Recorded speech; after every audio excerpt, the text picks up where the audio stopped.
The Texans had a massive hype train before the season, and honestly, it was understandable at the time. They were coming off a tremendous year, and they already had a pretty good team with CJ Stroud looking like one of the better quarterbacks in the league, D'Amico Ryans looking like a really good head coach. Then you combine that with the fact that they had several marquee offseason additions with guys like Stephon Diggs, Denico Autry, Danielle Hunter, Azeez Al-Shire, and they drafted Kamari Lassiter. This team looked primed to contend for a Super Bowl in 2024. Now Houston, they haven't been trash by any means this year, and they are 9-5, and I am almost certain that they will win the AFC South. But they really haven't been looking like a real contender this year, and they look like one of the more underwhelming teams in the NFL. So, in today's video, I'm going to go over why the Texans have been so underwhelming this season in 2024. Now, before this video does get started, of course, go ahead and hit that like button if you guys end up enjoying the video, since it really does help out the channel. And of course, subscribe if you guys are new and you guys enjoy content like this. That way you don't miss out on any new videos like the one you're watching right now. But yeah, guys, without further ado, let's go ahead and let's get things started. Now, I'll start things off by talking about their defense, and the Texans' defense has actually been pretty good this year, like they were expected to be. Statistically, they are the ninth best defense. They're 6th in passing defense, number 10 in run defense, 9th in points per game, 8th in points per drive, 5th in turnover percentage, 8th in score percentage, and 4th in third down percentage. Then when you look at the advanced stats, they're 3rd in EPA per play, number 3 in success rate, number 2 in dropback EPA, number 1 in dropback success rate, and they're top 6 in rushing success rate and rushing EPA per play. Now, they are 28th in red zone defense, but overall, Houston's defense has been really good.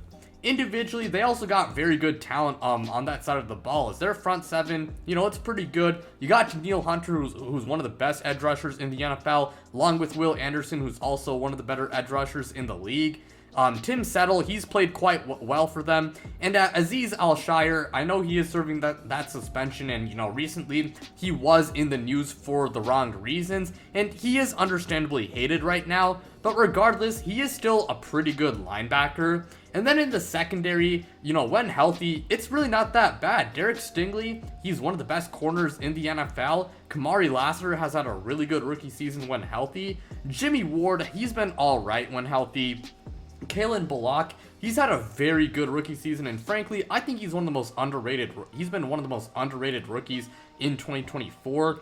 Both Jalen Pitre and Eric Murray, they're all right. And then D'Amico Ryans, he's a very good defensive mind and just a really good defensive head coach. But yeah, that's really all I gotta say about the Texans defense. They've been playing very well.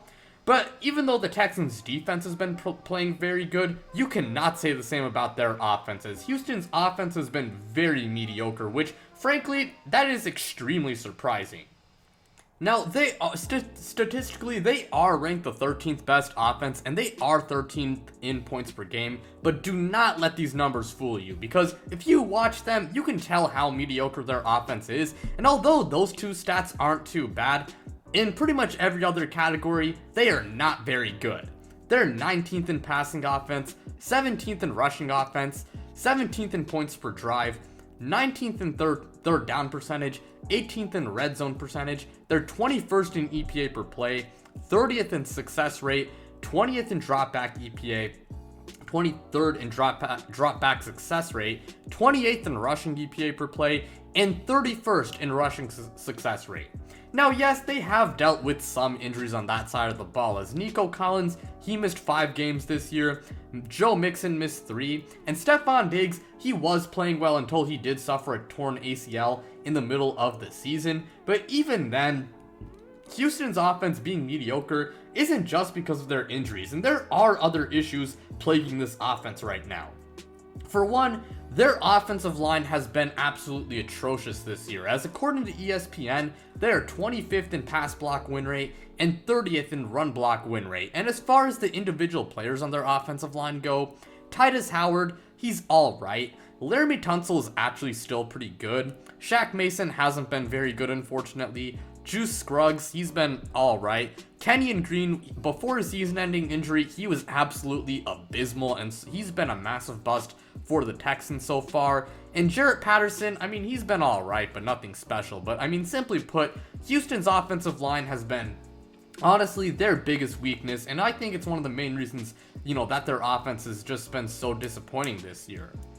Along with that, Bobby Slowick has been a really bad offensive coordinator, and that's really surprising to see, and pretty disheartening to see as well, because Bobby Slowick was really good last year, and a big reason why the Texans were the biggest surprise in the NFL last season, by a large margin. But, this year, he just hasn't been very good. He loves to run on early downs, but a lot of times this season, it just hasn't been working, and it oftentimes sets Houston up in 3rd and long situations where they're forced to pass, and, because the defense, knows that they're passing, it's a lot easier for them to, stop the Texans' offense, and, that can lead to their offense, just stalling. And whenever they are in 3rd and 7 to 9 situations, they're 12 for 26 passing for 164 yards and 1 interception, which that's just not very good. Now, I get that Bobby Slowick was good last year, and I understand that he does want to run his schemes, but when he sees things that aren't working, he has to adjust. But Bobby Slowick, he hasn't been adjusting this year, and clearly it is harming the team. This team, they can also get very big play dependent, as a lot of times they do rely on big deep shots to Nico Collins to keep their offense running. And yes, those plays, they are very good, but you cannot rely on them, all the time on a consistent basis to keep your offense running, especially with how many games Nico Collins missed this year and, just how injury prone he is, because yes, he is very good, but unfortunately, he is injury prone. We also do have to talk about CJ Stroud, as this year he has had a sophomore slump. His rookie season was obviously incredible, and with the offseason additions, a lot of people expected him to play like an MVP candidate this year, and rightfully so, but that just has not been the case at all, as while he hasn't been bad, he has been pretty mid.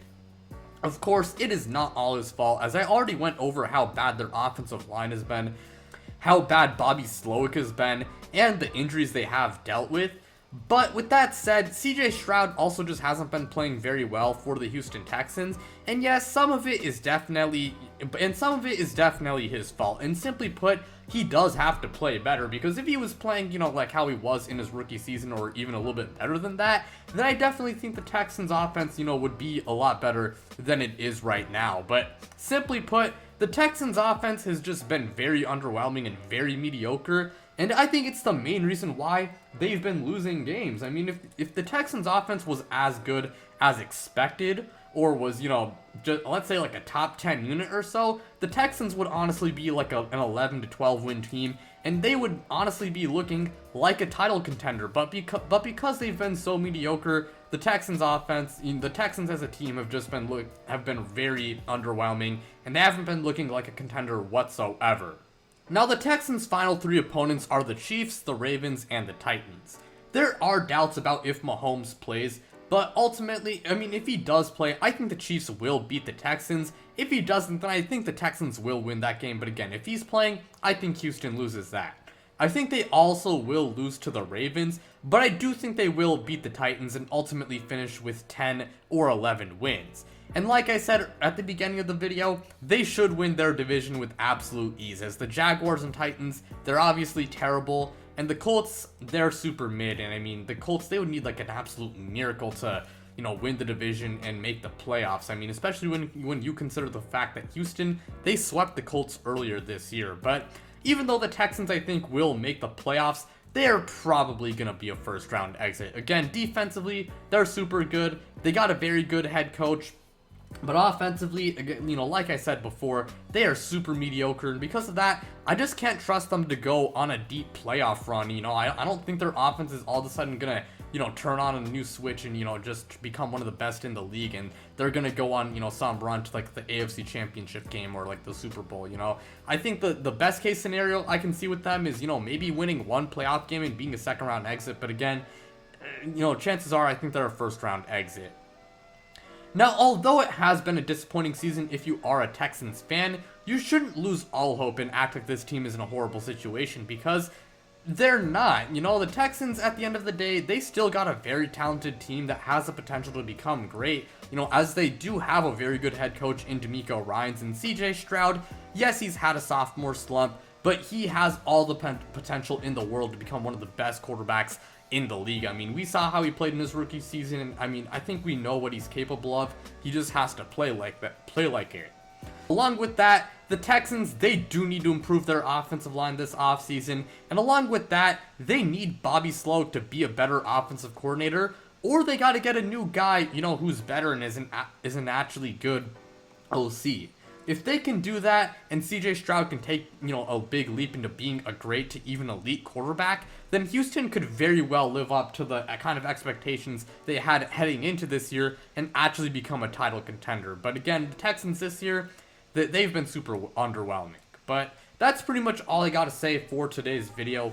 Thank you guys so much for watching. It really does mean a lot to me. Again, make sure you guys like and subscribe, and then check me out on social media. The links to my Twitter and Instagram are in the description below. But without further ado, I'm at you guys.